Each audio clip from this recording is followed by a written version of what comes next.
never thought in a million years you'd use even math to design skateboard stuff.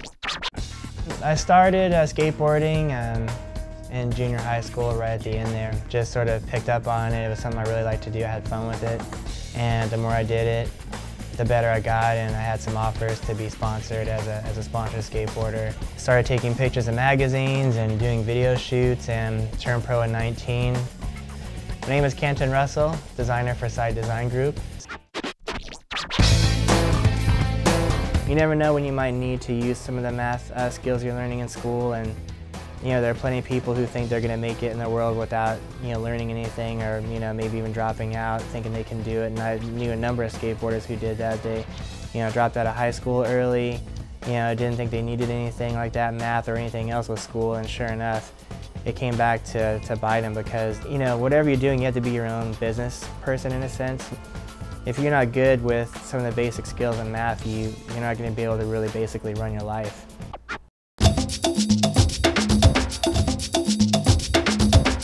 What we do is look at the genetics of populations. We make sure that they're healthy, that they're sustainable.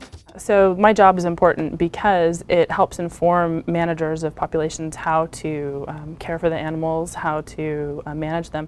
Generally, we use a lot of math that's related to calculation of concentrations and dilutions, and we have stock concentrations or stock solutions which need to be diluted down to those exact concentrations to make the reactions work.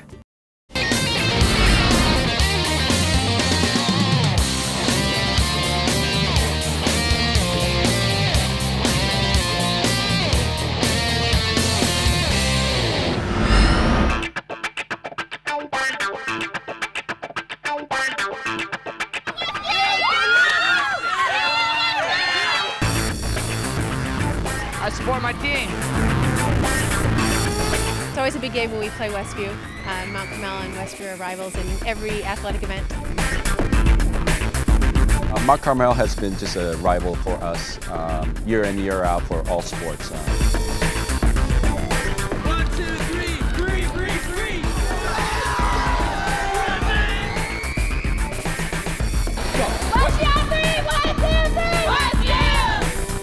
My name is Brian Thompson, and I'm a car designer for Nissan Design America.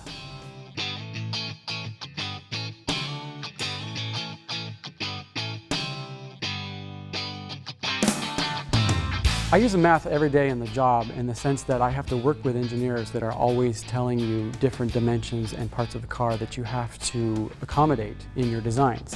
So an engineer will come along and say, hey, that's a great drawing. The hood's this low, but the radiator's this big. We got to fit it in there. You need to raise your hood about 100, 200 mils. Can you do that?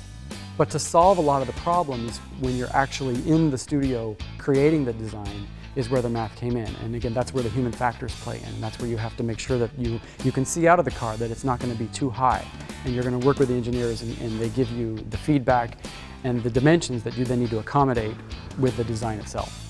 So you take the actual calculations and you apply it to a real-world sense where you have to make math attractive in a way. So I'm often asked if I like my job, and the answer is yes, I really do. And I don't think I've ever met an astronomer that didn't like their job or love their job. It's pretty neat.